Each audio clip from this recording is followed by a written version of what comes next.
நாளென் செய்யும் வினைதானன் செய்யும் என நாடி வந்த கோளென் செய்யும் கொடுங்கூற்றென் செய்யும் குமரேசர் இரு தாளும் சிலம்பும் சதங்கையும் தண்டையும் சண்முகம் தோளும் கடம்பும் எனக்கு முன்னே வந்து தோன்றினே. யோகிராம் சுரத்குமார் யோகிராம் சுரத்குமார் யோகிராம் சுரத்குமார் ஜெயகுருராயா. உலகெங்கிலும் வாழ்ந்து கொண்டிருக்கும் கடவுளருள் டிவி நேயர்களுக்கு டாக்டர் சைதை ராஜாவின் அன்பான வணக்கங்கள். நாம் இப்பொழுது இந்த எபிசோடில் தினமும் ஒரு ஜாதக ஆய்வினை மேற்கொண்டு வருகிறோம். இந்த ஜாதகங்கள் எங்கிருந்து எடுக்கப்படுகின்றன என்று பார்த்தால் நம்ம கடவுளருள் டிவி கமெண்ட் பாக்ஸ்லேருந்து எடுக்கிறோம். நீங்கள் உங்கள் பெயர், date of birth, time of birth, place of birth ஒரே ஒரு கேள்வி கேளுங்க. ஒரு தடவை கேட்டால் கூட போதும். நம்ம கண்டிப்பாக நம்ம பதில் சொல்லுவோம். மேற்கொண்டு எனக்கு இந்த ஜாதகத்தை ஏஎல்பி ஜோதிடத்தை எனக்கு கற்றுத்தந்த உயர்திரு பொது உடை மூர்த்தி அவர்களுக்கு இந்நேரம் நான் நன்றியினை சொல்ல கடமைப்பட்டிருக்கிறேன். வாங்க ஜாதக ஆய்வுக்குள் செல்லலாம். எங்கள் ஜாதக ஆய்வு உங்களுக்கு ரொம்ப பிடித்தமையால் உங்களை பொறுத்தவரையிலையும் மற்றவங்களுக்கு ஷேர் பண்ணுங்கள், சப்ஸ்கிரைப் பண்ணுங்கள், மறக்காமல் சப்ஸ்கிரைப் பண்ணுங்கள். நன்றி. இப்பொழுது நாம் ஒரு ஜாதகத்தை ஆய்வு பண்ணுறோம். ஒரு ஆண் ஜாதகர் 16/2/1993 பிறந்திருக்காங்க. 9:42 PM குடியாத்தத்தில் பிறந்திருக்கார். இன்றைக்கி அவருக்கு வயசு பார்த்திங்கனாக்கா 31 வயசு நடந்துருக்கு. இவரை பொறுத்தவரையிலையும் பார்த்திங்கன்னா ஜாதகத்தை date of birth, time of birth, place of birth ஜாதகத்தை ஜென்ரேட் பண்ணி பார்க்கும்பொழுது ரிஷபத்தில் கேது, மிதுனத்தில் செவ்வாய், குரு பகவான், கன்னியில் ராகு பகவான், விருச்சிகத்தில் சந்திர பகவான், தனுசுவில் சனி பகவான், மகரத்தில் சூரியன், புதன், கும்பத்தில் சுக்கிர பகவான், மீனத்தில் இருக்கிறார்கள். பிறப்பு லக்னம் என்பது உங்களுக்கு கன்னி லக்னம். இப்போது வயதின் லக்னம், வளரும் லக்னம் தனுசு லக்னமாக வருகிறது. இப்போ இந்த தனுசு லக்னத்தினுடைய அதிபதி 1க்கும் 4க்கும் ஆதிபத்தியம் பெற்ற குரு பகவான் 10ஆம் இடத்துல இருக்கார். இருக்கலாமா? இருக்கலாம். என்ன ஜாதகர் உத்தியோகம் வேலைன்னு சொல்லிட்டு ஸ்ட்ரெஸ்ஸில் இருக்கார், அவஸ்தையில் இருக்கார், அழுத்தத்தில் இருக்கார் அப்படின்னு சொல்லலாம். சரி, இவரை பொறுத்தவரையிலையும் 7ஆம் இடம் அப்படின்னும்போது இந்த லக்னத்துக்கு 7ஆம் இடம் அப்படின்னா புதன். அந்த புதன் எங்கே இருக்கார்? 3ல் தான் இருக்கார். சரி, இவரே சொல்லியிருக்கார் முதல் மனைவி இறந்து விட்டாங்க. இப்போ 2வது திருமணத்துக்காக நான் வெயிட் பண்ணிகிட்ருக்கேன்.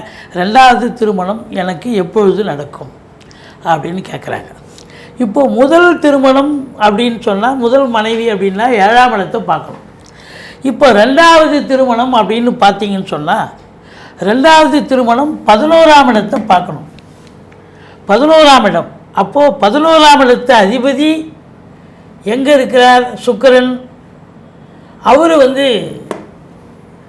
4ஆம் இடத்துல நல்லா தான் இருக்கிறார் உங்களை பொறுத்தவரையிலையும். அப்போது இந்த 2வது திருமணம்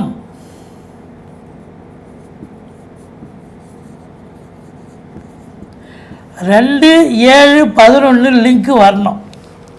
இப்போது இவருக்கு 11ஆம் இடத்து அதிபதியான, அதாவது இவர் 6க்கும் 11க்கும் ஆதிபத்தியம் பெற்ற சுக்கிர பகவான் உச்ச நிலையில் 4ஆம் இடத்துல சுகஸ்தானத்தில் நல்லா இருக்கார், குரு பார்வையில் இருக்கார். சரி, இப்போது இந்த 2வது திருமணம் நடக்கணும் அப்படின்னு சொன்னால் இந்த 2-7-11 இருக்கணும். 2ஆம் இடத்துல 2 சனி பகவான் இருக்கிறார். அப்போது அது சாட்டிஸ்ஃபேக்ஷன் ஆகிடுச்சிங்களா? அடுத்தது இந்த சனி பகவான் 10ஆம் பார்வையாக இந்த 11ஆம் வீட்டை பார்க்குறார். பாருங்கள், 7, 8, 9, 10. இப்போ 2-11 லிங்க் வந்துடுச்சிங்களா? அப்போது 2-11 அப்படின்னும் பொழுது உங்களுக்கு வந்தாச்சு. அப்போ திருமணத்துக்கு 2வது திருமணம் நடக்குமா அப்படின்னா கண்டிப்பாக நடக்கும் அப்படின்னு சொல்லக்கூடிய ஒரு நிலை இருக்கிறது. இது எப்போ நடக்கும்? அதுதாங்க 3ஆம் பார்வையாக சுக்கிரனை 7ஆம் வீட்டு. இப்போது இந்த சனி பகவான் 3ஆம் பார்வையாக அந்த சுக்கிரனை பார்க்குறார். 3ஆம் பார்வையாக சுக்கிரனையும் பார்க்குறார். இந்த 11ஆம் வீட்டு அதிபதியும் பார்க்குறார், 11ஆம் வீட்டையும் பார்க்குறார். அப்போது 2-7-11. இந்த 7 அப்படின்னும்போது உங்களுக்கு 7ஆம் இடம் புதன். அவர் தன்னுடைய வீட்டில் தான் உட்காந்துருக்கார், இன்னொரு வீட்டில் புதன். அப்போ அது ஓகே தான். இவரை பொறுத்தவரையிலையும் திருமணம் அப்படின்னும் பொழுது உத்திராடம் முதல் பாதம் போயிட்டுருக்கு. இந்த முதல் பாதம் இங்கே தான் இயங்குது. அதாவது சூரியன் அப்படின்னும்போது சூரியன் முதல் பாதம் இங்கே தான் இயங்குது.